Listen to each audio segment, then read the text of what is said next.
Hey, what's going on, guys? It's Dion back with another recap and daily lineup for tomorrow, January. Oh crap! I'm already screwing up. February 3rd. Right now, as you can see, only one four cash.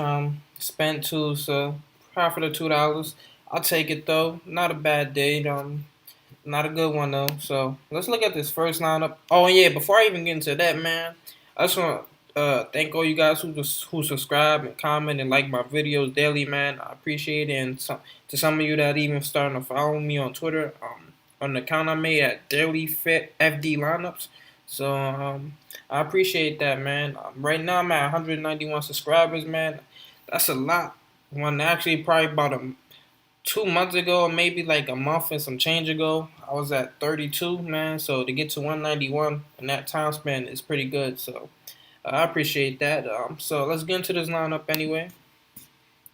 Uh, I already had. Well, as y'all seen this lineup, I got Jared Bayless and Devin Harris. So I wanted to take that risk, man. For these GPP games, man, sometimes you gotta take big risks, man. And I went with it all with Devin Harris and Jared Bayless in both lineups.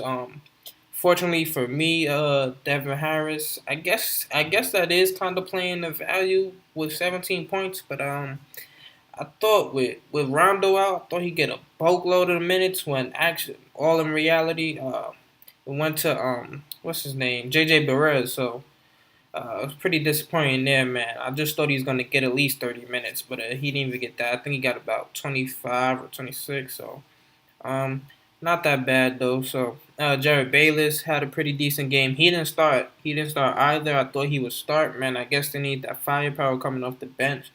But he got me 24 points, man. Those five turnovers kind of killed me though, man. Just looking at it right now, it's getting me tight. Kevin Martin didn't do too well. 27 points. I mean, well, 6,500, man. I thought he was gonna have way better than game than that.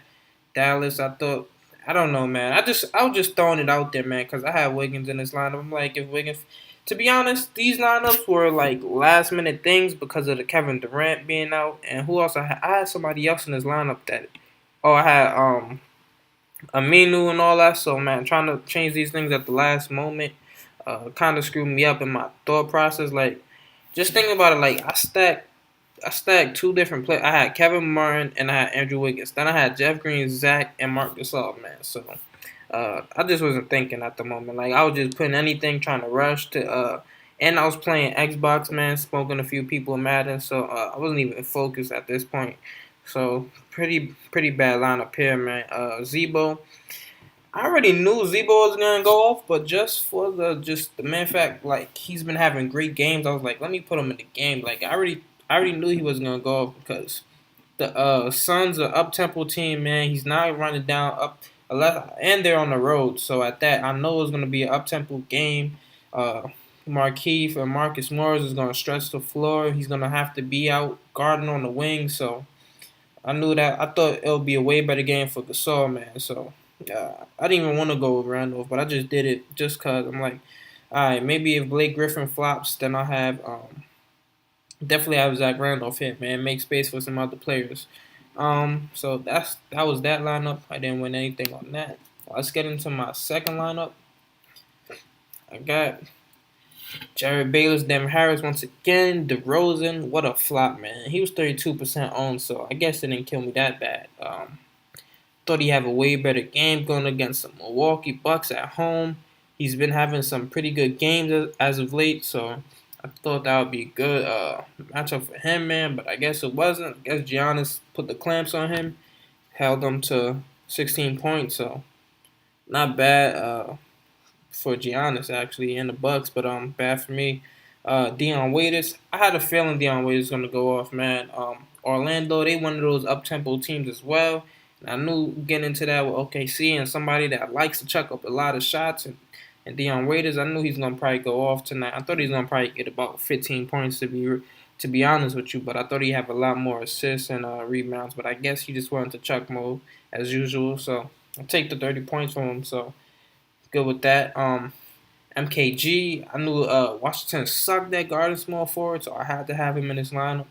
And Chris Middleton, it was just more of he's been kind of on a tear lately, and I think his last game before this one wasn't that good. So I thought a lot of people fell off that bandwagon. He wouldn't be heavily owned, and I liked him a lot, especially with Brandon Knight out. Like I knew he'd take more shots. So definitely like that pick. 42 points out of him. I was not expecting that. I was expecting maybe like 30 or so. So that was great. Then I got Blake Griffin.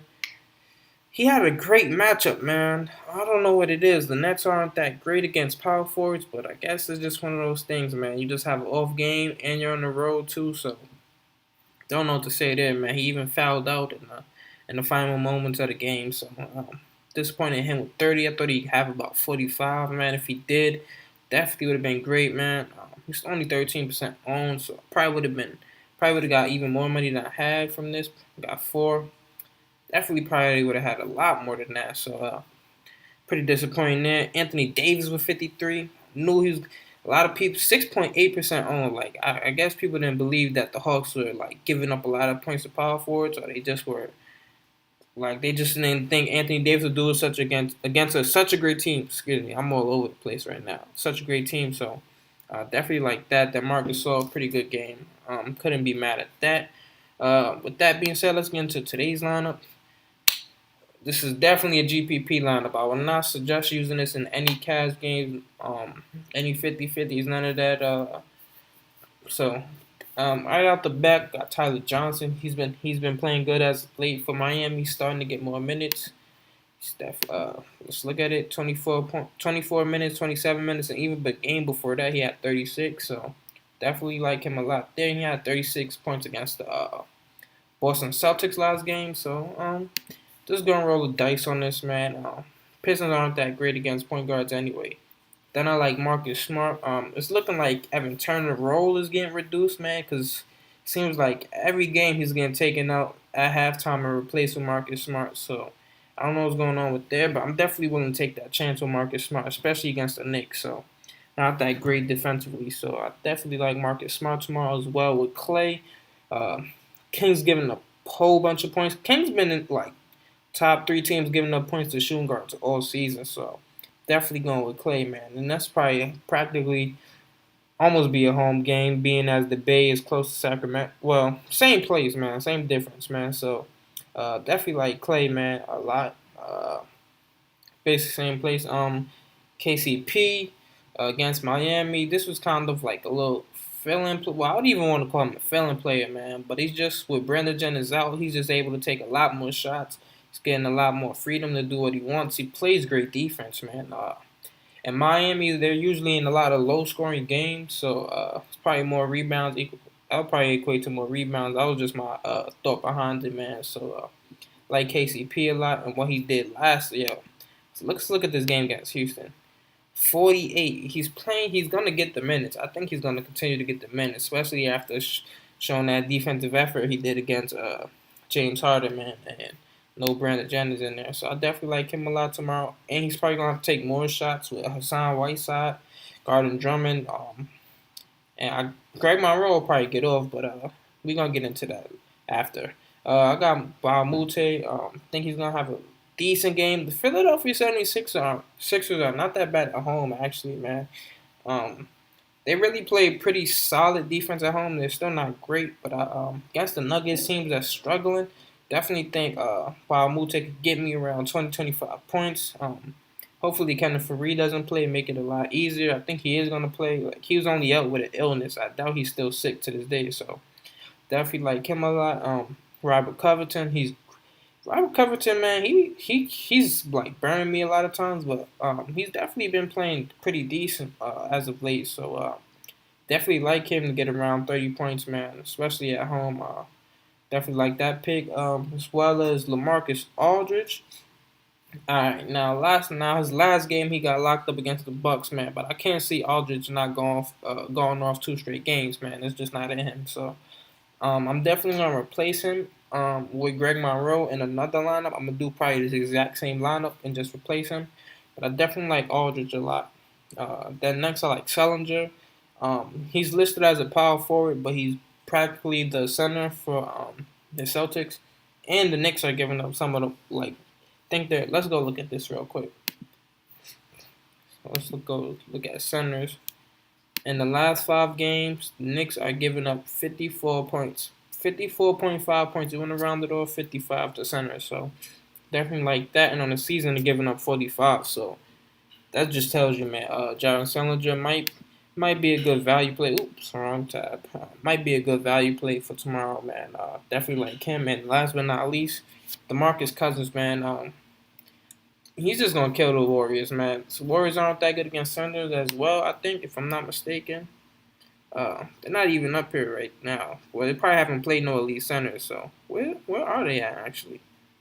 Oh, they're in the middle, giving up 46 in the last 5 games. So definitely like Cousins, man. He just does it against every team, man. And the last time they played, when Clay had that 37 third point, 37 point third quarter performance, man, he still was going off. He had like 28 and 11 in that third quarter, through the third quarter. It's just that they got blown off the floor, so I don't even think he played that much of the fourth quarter. So definitely like DeMarcus Cousins tomorrow, man. There was something else I want to get into. Oh yeah, you guys. If you guys want to like check other things out, man, it's actually a website I go to that they have like these fantasy experts. I don't even know if you want to call them experts, but it's Roto Grinders, man. I like to check this part out. I'm gonna show you guys one thing. Like Grinders Live, man.